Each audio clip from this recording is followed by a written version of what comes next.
चलिए हम लोग पिछले क्लास तक में हम लोग molarity, molality, mole fraction, mass percentage, volume percentage, mass by volume percentage के बारे में जानकारी लिए थे। आज के क्लास में हम लोग सोलाबिलिटी के बारे में जानकारी लेंगे। तो सोलाबिलिटी का मतलब होता क्या है, यानी कोई भी सॉलिड या कोई भी गैस लिक्विड में कितना घुल पाएगा या कितना घुल नहीं पाएगा। जैसे मान लीजिए कि कोई सॉलिड है उसको लिक्विड में घुलना है, या कोई गैस है उसको लिक्विड में घुलना है, तो हो सकता है कि कोई सॉलिड पूरा घुल जाए और हो सकता है कि कोई सॉलिड कुछ घुले फिर उसके बाद बाकी रह जाए।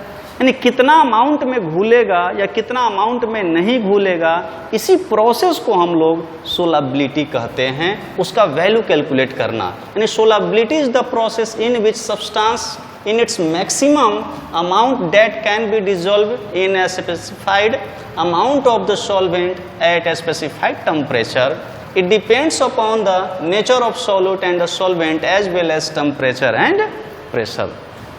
यानी कोई भी सॉलिड या गैस लिक्विड में घुलेगा तो उस पर कौन कौन इफेक्ट डाल सकता है, तो सॉल्यूट, सॉल्वेंट, टेम्परेचर का इफेक्ट जाएगा, प्रेशर का इफेक्ट जाएगा, ये सभी चीज़ों का इफेक्ट उस पर जाएगा। यानी कितना अमाउंट में वो घुलेगा। तो दो प्रकार का, दो टाइप्स का सोलाबिलिटी यहाँ पर हमको देखने को मिलेगा। एक कि सॉलिड को लिक्विड में घुलाया जा सकता है या गैस को लिक्विड में घुलाया जा सकता है। हम लोग एनसीईआरटी सिलेबस के अनुसार दो ही टर्म्स के बारे में जानकारी लेना है। तो फर्स्ट में सॉलिड और लिक्विड डिजॉल्व बिना, सॉलिड और गैस डिजॉल्व बिना लिक्विड। तो यहाँ पर सोलाबिलिटी फर्स्ट वाला टॉपिक है, solubility of a solid in a liquid. तो फर्स्ट में लिखा गया है, इसका कुछ पॉइंट्स है उसके बारे में जानकारी लेना है कि पोलर सॉल्यूट पोलर सॉल्वेंट में ही घुलेगा। जैसे पोलर सॉल्यूट, जैसे सॉल्ट है यानी NaCl, वो वाटर में घुलेगा तो सॉल्ट भी पोलर हो जाता है NaCl, मतलब Na+ और Cl-, और वाटर भी ब्रेक हो जाता है H+ और OH-। तो सॉल्ट जो है पोलर सॉल्यूट है, वाटर जो है पोलर सॉल्वेंट है। तो पोलर सॉल्यूट और पोलर सॉल्वेंट आपस में डिजोल्व हो सकता है। या नेप्थिलीन वाटर में नहीं घुलेगा क्योंकि नॉन पोलर है वो, तो नॉन पोलर जो होगा वो नॉन पोलर में ही डिजोल्व होगा। उसी प्रकार से यहाँ लिखा गया है कि polar solute dissolve in polar solvent and non, लिखे हैं कि non polar solute dissolve in non polar solvent. B number आते हैं कि when solute यानी solid solute added in the solvent, then its concentration increases in the solution. This process is known as dissolution. यानी कोई भी solute solid है और solvent में डिजोल्व कर रहा है तो उसका कंसंट्रेशन को इंक्रीज कराएगा, मतलब उस प्रोसेस को हम लोग डिसोल्यूशन कहते हैं।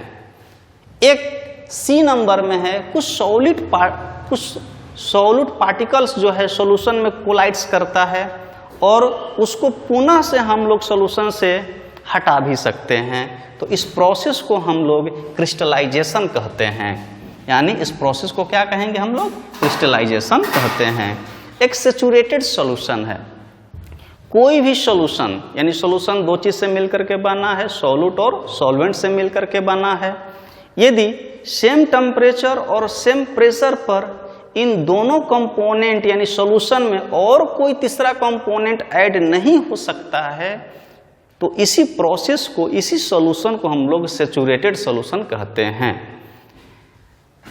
नेक्स्ट अनसैचुरेटेड सॉल्यूशन, यानी उसी टेम्परेचर और उसी प्रेशर पर सॉल्यूशन में कोई दूसरा कंपोनेंट भी आकर के घुल जाए तो उसको बोलेंगे अनसैचुरेटेड सॉल्यूशन। इसके बाद इफेक्ट्स ऑफ टेम्परेचर, टेम्परेचर का क्या होगा यहाँ पर इफेक्ट्स, यानी डेलेज सॉल्यूशन यानी चेंज इन हीट सॉल्यूशन का यदि ज़्यादा होगा तो यहाँ पर एक्सोथर्मिक होगा, ठीक है।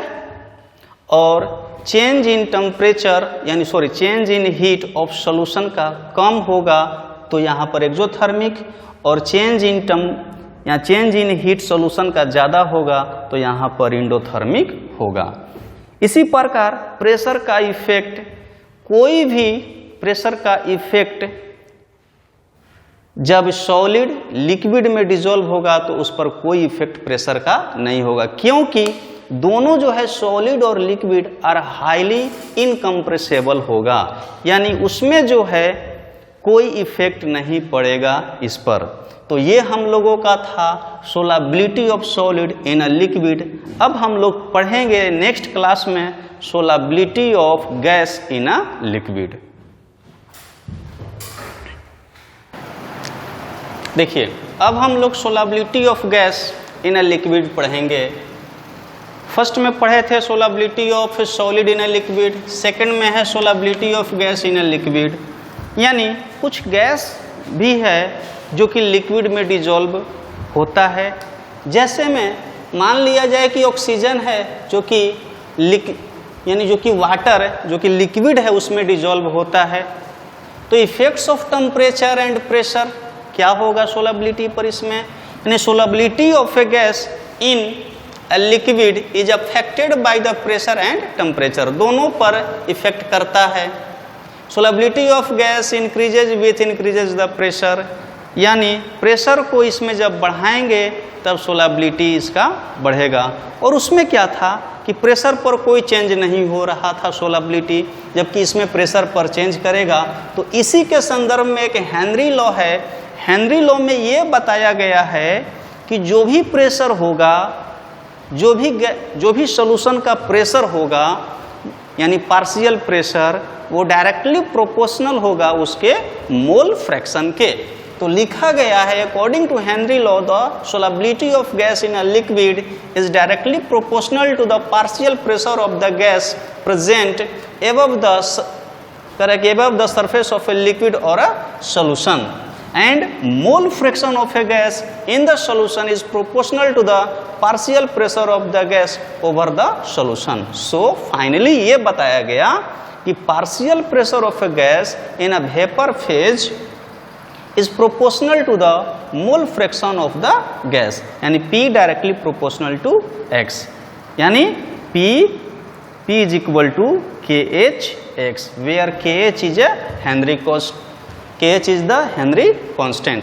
अब हम लोग पढ़ेंगे इफेक्ट्स ऑफ टेम्परेचर, यानी ये तो प्रेशर का इफेक्ट्स हो गया। अब हम लोग पढ़ेंगे टेम्परेचर का इफेक्ट्स, यानी कोई भी गैस लिक्विड में डिसॉल्व होगा तो प्रेशर का तो इफेक्ट अकॉर्डिंग टू हेनरी देख लिए। अब टेम्परेचर का इफेक्ट देखेंगे कि टेम्परेचर का क्या होगा इफेक्ट, इसके बारे में देखेंगे।